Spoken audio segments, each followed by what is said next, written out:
Have you ever felt like some people only notice your worth when it's convenient for them? They don't value your time, your energy, or your loyalty until there's something they want. And when that moment comes, they appear with flattery, false promises, and favors masked as friendship. It's a painful pattern. These people don't ask for help, they expect it. They assume you'll always say yes, that you'll always show up. But here's the truth. The moment you stop doing them favors is the moment their real motives come to light. Imagine this. You're like a well in the center of a village. Everyone gathers around, drinks from you, depends on you. Yet no one stops to say thank you. No one asks how the well is doing. They just keep drawing, assuming the water will always be there. Until one day, it's not. Or think of a fire in the dead of winter. People come close, basking in its warmth. They feel safe, comforted.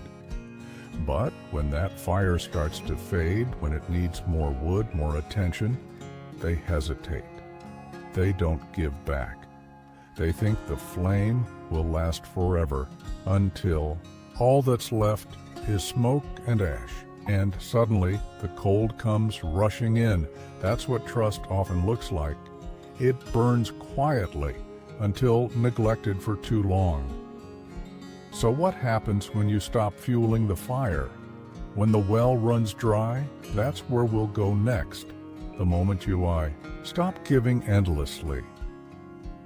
The truth begins to surface.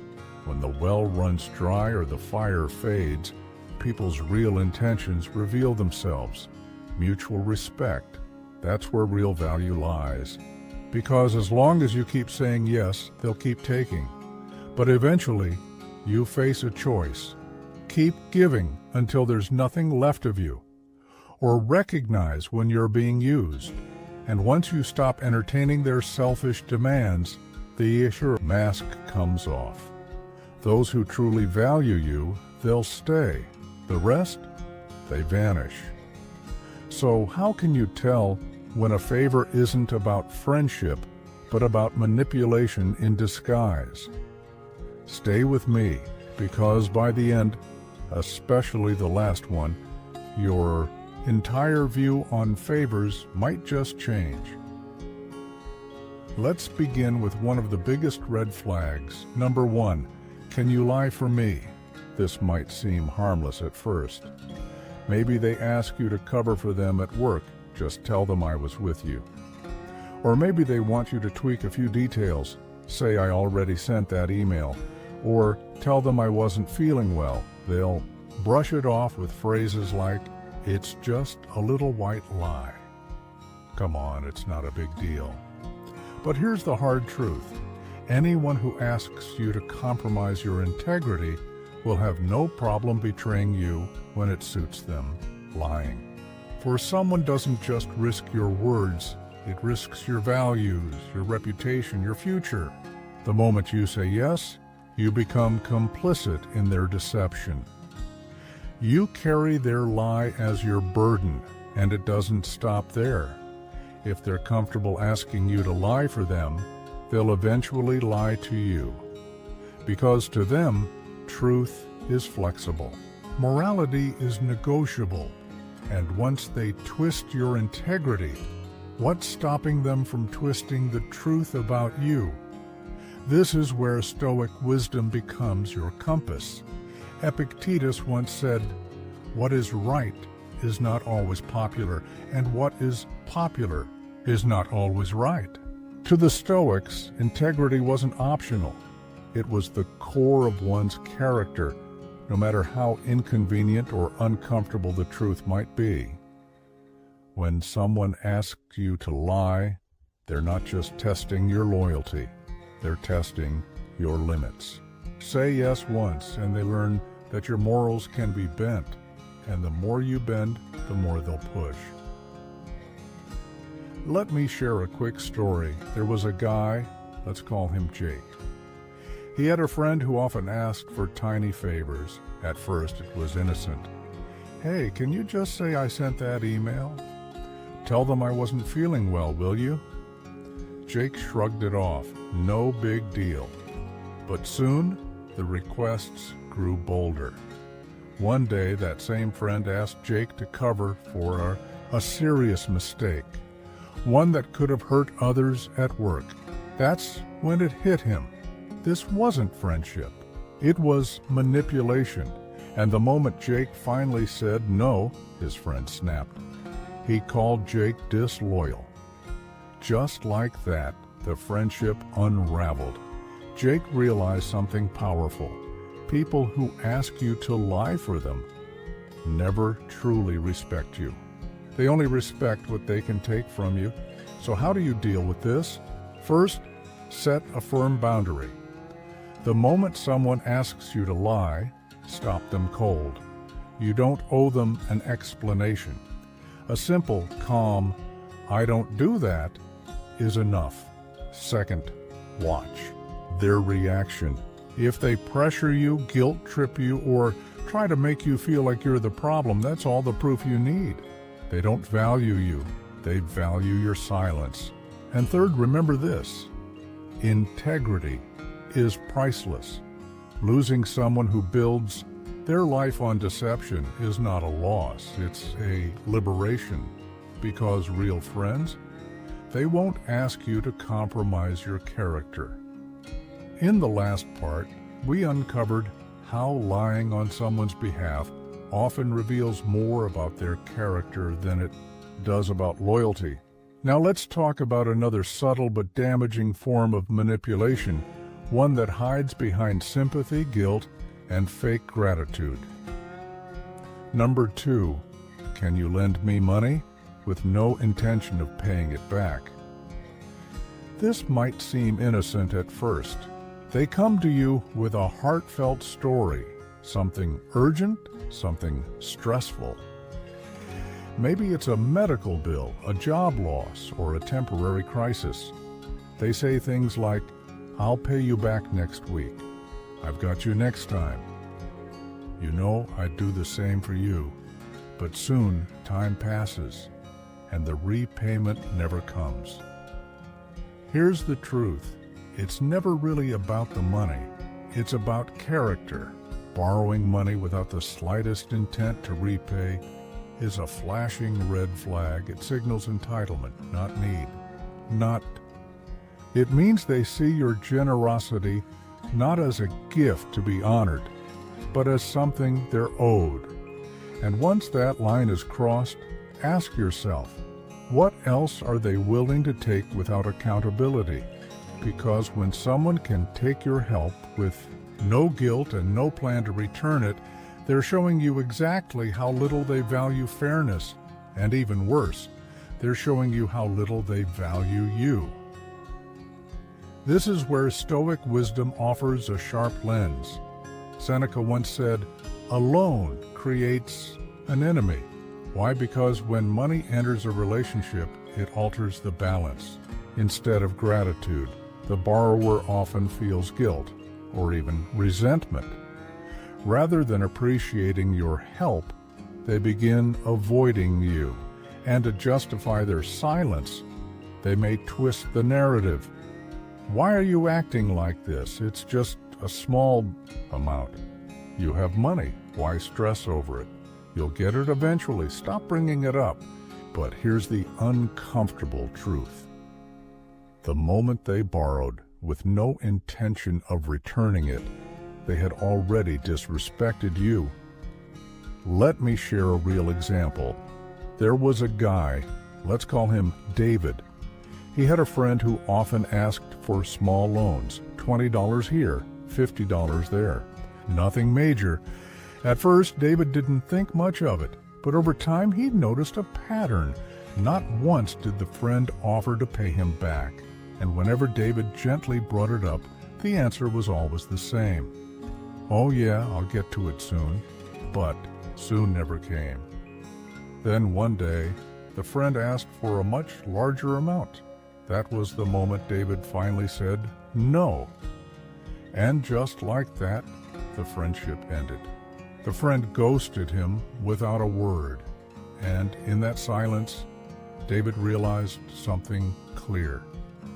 It was never about friendship. It was about what the friend could take. So, how do you protect yourself? First, never lend more than you're willing to lose. In personal relationships, it's safer to treat a loan like a gift. If you get it back, great. If not, you already accepted the risk. Second, watch how someone treats their debts.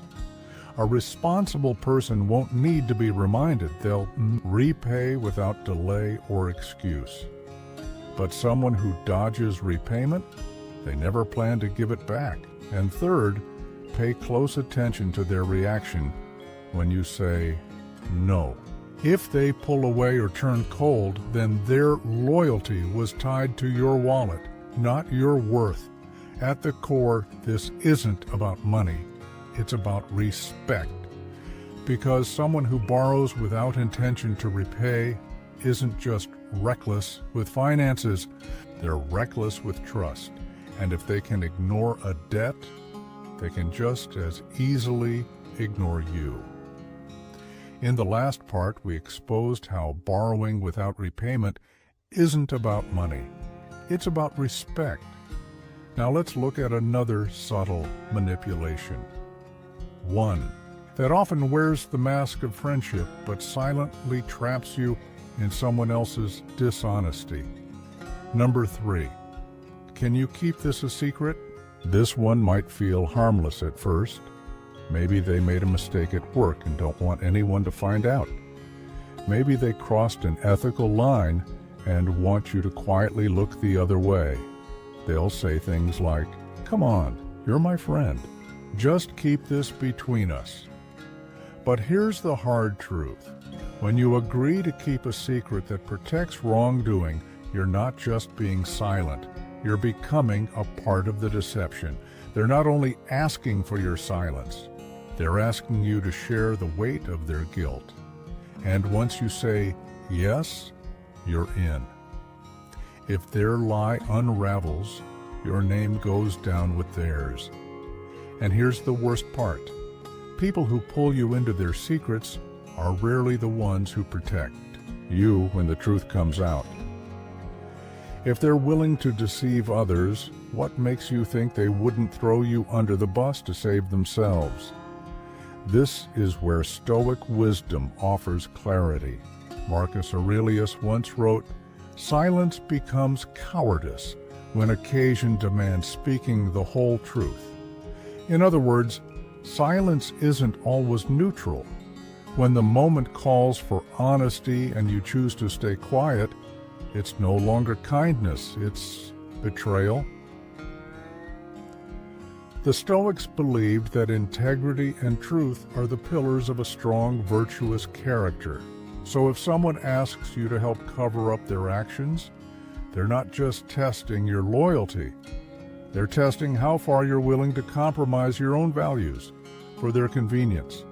And if you do it once, they'll ask again and again. Each time dragging you deeper into a web of dishonesty you never meant to enter. Let me share a story. There was a woman, let's call her Sarah. One day, a co-worker asked her for a small favor. He hadn't done his part on a project and wanted her to tell their manager he'd been working late. He said, "Just this once." Sarah hesitated, but not wanting to create tension, she agreed. A few weeks later, he asked again. This time, the lie was bigger. And then it happened again. Before long, Sarah realized she was constantly covering for him, stuck in a cycle of lies she didn't start. And when the truth eventually came out, guess who got blamed? Sarah. That's when she learned protecting someone else's dishonesty never ends well. So how do you deal with it? First, draw a clear line. If someone asks you to keep a secret that compromises your values, simply say, "I don't get involved in things like that." No justifications, no debates. Second, watch their reaction. A person with integrity will respect your boundary. A manipulator will try to guilt you, pressure you, or twist the situation. And third, remember, real trust is built on truth. If someone only values you when you help them hide things, they don't respect you. They just see you as useful. At the end of the day, don't let someone else's secrets damage your own integrity. In the last part, we saw how keeping someone's secret, especially when it involves deception, can cost you your integrity. Now, let's move to a manipulation that's even more direct, when someone asks you to carry their guilt so they don't have to. Number 4, can you take the blame for me? This is one of the biggest red flags in any relationship. At first, it may seem minor. Maybe someone at work forgets to finish a task and asks you to say it was your fault. Or in a social setting, they mess up and want you to take the fall. They'll try to make it sound harmless. Come on, just this once. If the roles were reversed, I'd do it for you. But don't fall for it, because here's the truth. Anyone who avoids accountability will always choose self-preservation over your well-being. The moment you agree to take the blame, you send a message. You're willing to protect their image at the expense of your own. And once they know that, they'll keep using you. It starts with small things. An email they forgot to send, a meeting they missed. But soon, it becomes a pattern. The more they get away with it, the more they rely on you to clean up their mess. You become their cushion, their safety net. And the worst part? If things ever spiral out of control, they won't take the fall. With you, they'll walk away clean, while you deal with the consequences alone. This is where Stoic wisdom sheds light. Seneca once said, "A dishonest man always blames circumstances, never himself." And that's exactly the kind of person who will ask you to take the blame. They don't learn from their failures. They don't grow. They shift the weight of their mistakes onto anyone who's willing to carry it. And if they're comfortable doing it once, what's stopping them from doing it again? Or again after that? Let me share a story. There was a guy, let's call him Alex. He had a co-worker who was charming, friendly, and always seemed to stay out of trouble.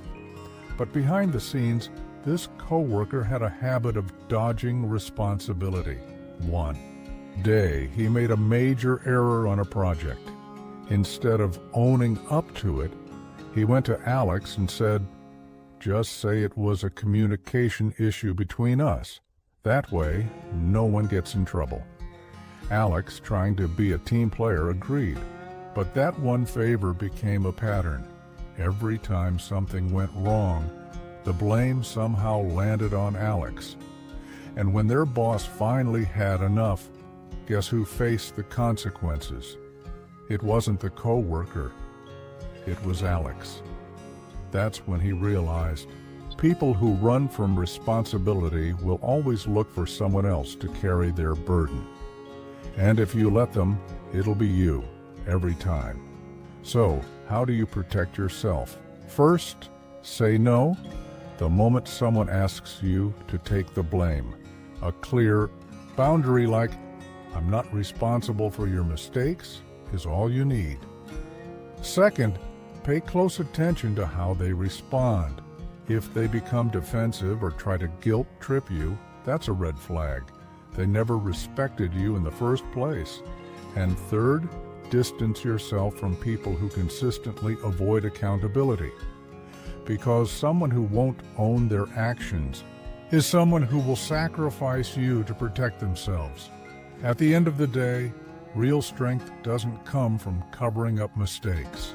It comes from owning them, learning, and becoming better through them. Previously, we explored the danger of taking the fall for someone else's mistakes, and how people who avoid responsibility will let you sink. just to stay afloat. But there's another form of manipulation that hides behind friendliness and flattery. When people ask you to give your time, effort, and skill for nothing. Number 5. Can you do this for free? At first glance, it sounds innocent. A small favor, a quick task. Hey, could you just help me out with this one thing? You don't mind at first, you're glad to help. Maybe it's a friend, a colleague, or someone who seems genuinely grateful, but then it happens again and again, and before you realize it, a pattern forms. They're not appreciating your effort. They're exploiting it. They're not asking because they value your talent or generosity. They're asking because they've learned they can get what they want without giving anything back. Let's call it what it is. There's a difference between helping someone and being used. If someone truly respects you, they'll respect your time. They'll honor your energy, your skill, your effort. They won't just take from you. They'll offer something in return, whether that's payment, honest appreciation, or simply respect for your boundaries. But people who keep expecting free work, they don't see your value. They see your effort as something they're entitled to. This is where Stoic wisdom offers a reminder of self-worth. Marcus Aurelius once wrote, "Do not waste yourself in rejection. Do not throw away your days in useless resentment." In other words, your time, your energy, your gifts, they matter. And wasting them on people who don't value them doesn't make you kind. It makes you depleted. Let me share a story. There was a woman, let's call her Emily. She was a talented graphic designer, generous with her time. One day, a friend asked for a small logo design. Emily agreed free of charge, but then came another request, and another. Each time the friend said, "It's just a quick thing." And each time, Emily felt too guilty to say no. Until one day, she gently suggested charging for her work, and the response, "Wow, I thought we were friends." That's when it hit her. This person didn't respect her skills. They only respected what they could get from her. So, how do you deal with situations like this? First, set clear boundaries.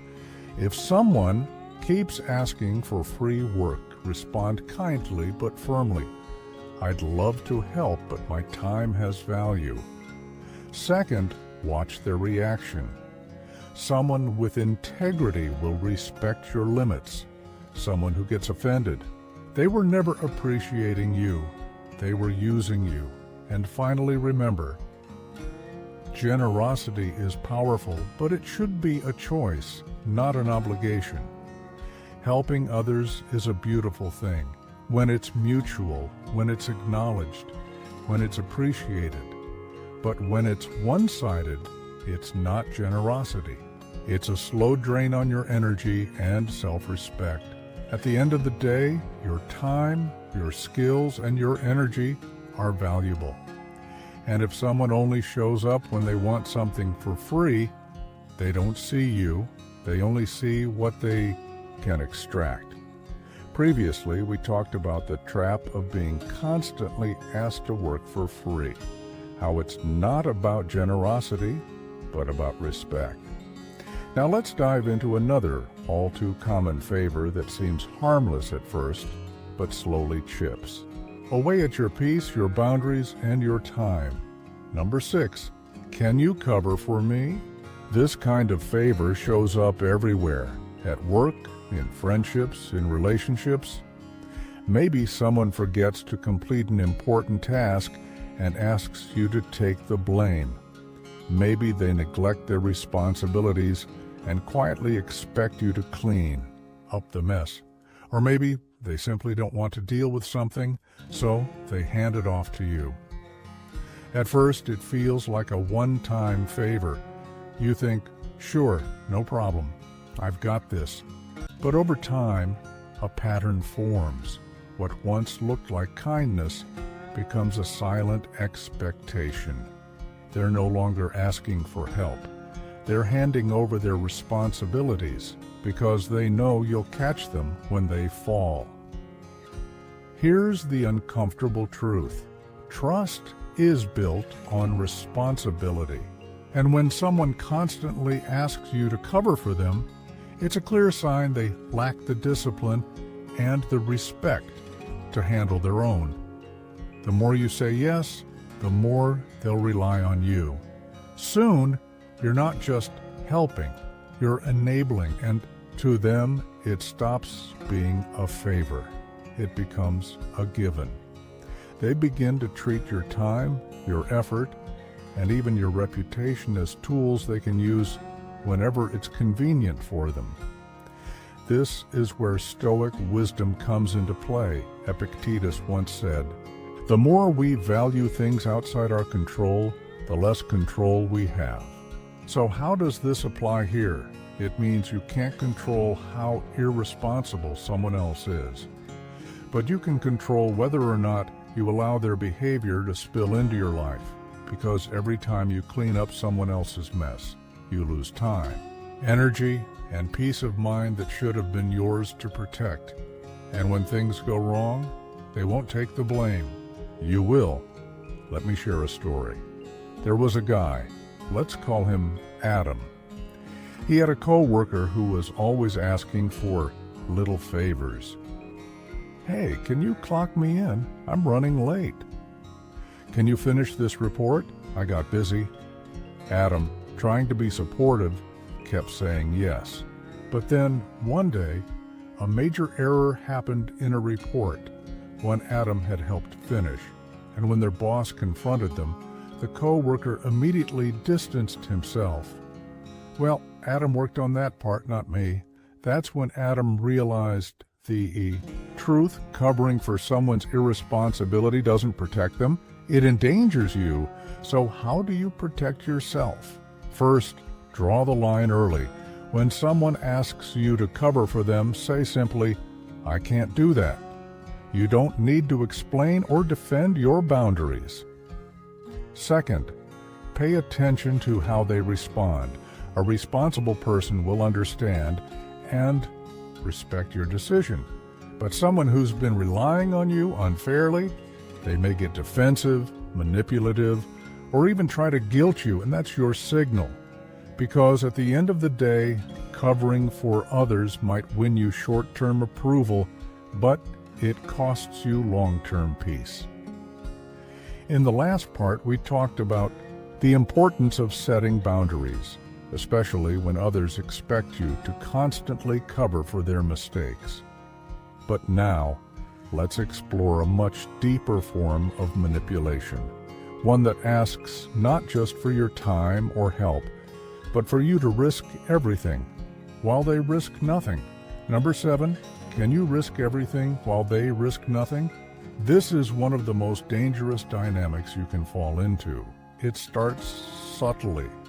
You meet someone who's full of ideas, ambition, or emotional urgency. They sound persuasive, passionate, confident. They tell you, "Trust me, this will be worth it."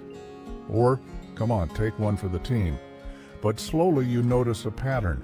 They always want you to be the one making sacrifices. Your time, your money, your reputation, even your well-being. And what do they offer in return? Nothing but promises. They stay on the sidelines, safe, detached, untouched, while you're left carrying the risk, the weight, and the consequences. Here's the brutal truth. If someone consistently asks you to take the risk, while they stay protected, they don't see you as a partner. They see you as a pawn. True friends, real partners, genuine allies, they share the risk with you. They stand beside you, not behind you. And if they truly believed in the outcome, they'd be willing to put their own skin in the game. But these people, they want the reward without the responsibility. They want you to jump into the fire, while they watch from a safe distance, and the moment things fall apart, they vanish, they deny. They say, "I never told you to do that." This is where Stoic wisdom becomes your shield. Seneca once said, "The willing are led by fate, the reluctant are dragged by it." What does this mean here? It means if you allow others to push you into risky situations while they contribute nothing, you're not living your life. You're living theirs. You're not choosing your path. You're being dragged down one. They control the direction. They reap the benefits. You bear the cost. And worst of all, people like this never step up when it's their turn to take the risk. They disappear, leaving you alone to clean up the mess they helped create. Let me share a story. There was a guy, let's call him Ryan. He had a friend who was always bursting with the next big thing. Business ideas, investment schemes, ambitious projects. Every time the pitch was the same. "Ryan, this is going to blow up. You should invest first. I'll join later, once it starts rolling." Ryan, being supportive, trusted his friend. He put in the money, took the leap, made the moves. But time and again, when things didn't go as planned, the friend backed away. "Well, I never told you to do it," he'd say. And that's when Ryan finally saw it clearly. This person never planned to share the risk, only the reward. In the last story, Ryan learned the hard way what happens when you risk everything for someone who risks nothing. It's a painful truth, but one that reveals just how much your boundaries, your choices, and your courage truly matter. So, how do you protect yourself from people like this?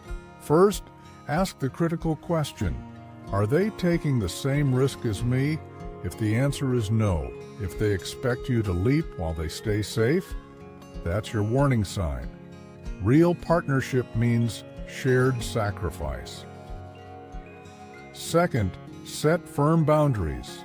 If someone keeps pushing you to give while they give nothing in return, say clearly, "I'm only in if we both take the risk." This isn't selfish, it's self-respect. And third, trust actions over words. People can promise anything, but if they truly believe in what they're asking you to do, they won't hesitate to jump in with you. And if they won't, you already have your answer, because at the end of the day, real trust isn't built on empty encouragement or distant praise. It's built on shared effort, mutual risk, and equal responsibility. If someone expects you to carry all the weight, your time, your money, your future, while they sit comfortably on the sidelines, they're not supporting you, they're using you. So know your worth, protect your future, and never carry a risk that someone else refuses to share. Final thought, the most powerful no you'll ever say is the one that protects your peace. You don't owe anyone your silence, your energy, or your sacrifice, especially not those who offer nothing in return. Thanks for watching. If this resonated with you, reflect on who's really standing beside you and who's just standing behind you.